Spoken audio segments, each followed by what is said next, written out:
한창 방영 중에 중간에 방영이 중단된 닌자고 시즌 16 어둠의 크리스탈은 2022년 10월 초 넷플릭스를 통해 새로운 에피소드를 공개한다고 알려져 있습니다.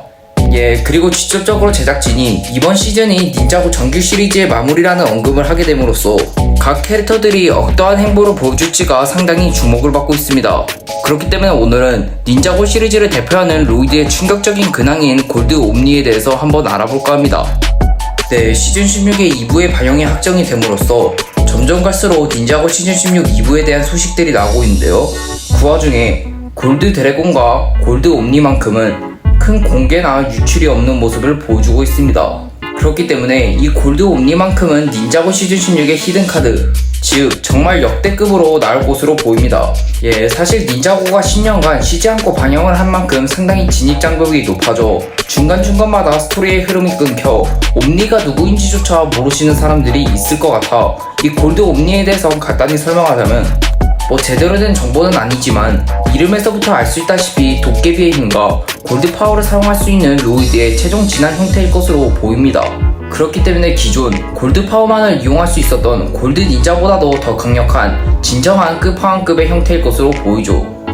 사실 골드 닌자 상태이기만 해도 충분히 강력한데 왜 굳이 이 골드 닌자의 상위 형태인 골드 도깨비가 나오냐 하면 이번 시즌의 최종 보스인 크리스탈 킹, 즉 오버로드의 약점이 도깨비의 힘으로 알려져 있기 때문입니다.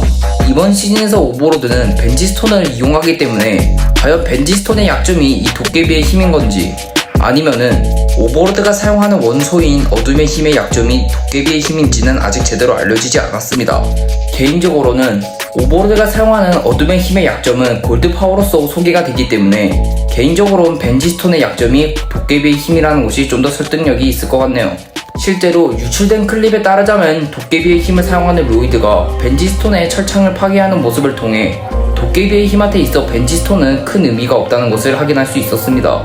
그리고 최초의 차원에도 벤지스톤이 있는 것을 확인할 수 있어 이 벤지스톤의 기원이 어쩌면 최초의 차원일 수 있기 때문에 최초의 차원에 살았던 도깨비들은 이 벤지스톤의 영향을 받지 않는 것일 수도 있습니다. 그리고 이 골드 도깨비 하면 빼놓을 수 없는 요소가 골드 울트라 드래곤입니다. 제품에서도 골드 옴니 상태의 로이드가 이 골드 울트라 드래곤을 조종하는 모습을 통해 골드 닌자 상태에서 골드 드래곤을 소환했던 것처럼 골드 옴니 상태에서 골드 울트라 드래곤을 소환할 것으로 보입니다. 드래곤은 주로 얼굴의 숫자가 많을수록 강력한 모습을 보여주었는데 이를 그대로 대입하자면 골드 드래곤보다 골드 울트라 드래곤이 훨씬 강력할 것으로 보입니다. 그리고 골드 옴니 상태의 로이드의 디자인을 확인해 보신다면 이 도복이 예고편 속에서 평상시에 입고 다니는 도복과 동일하다는 것을 확인할 수 있습니다. 그렇기 때문에 이 골드 옴니 상태에서는 마스크만 추가가 될 것으로 보이고 골드 옴니 상태의 디자인과 똑같은 도복을 입고 있을 것으로 보입니다. 오늘 이렇게 골드 옴니에 대해서 한번 정리해봤습니다. 이번 시즌에서 도깨비가 중요하게 다뤄지는 만큼 골드 옴니뿐 아니라 가마돈의 하락 역시 기대가 되는데요.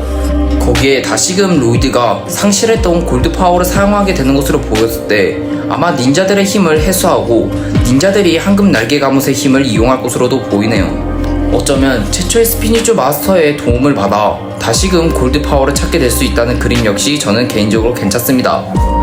개인적으로 빨리 이 골드 옴니와 크리스탈 킹의 최종 루트를 보고 싶네요. 과연 어떻게 나올지 기대를 하며 오늘의 영상은 여기서 마치겠습니다. 그럼 끝!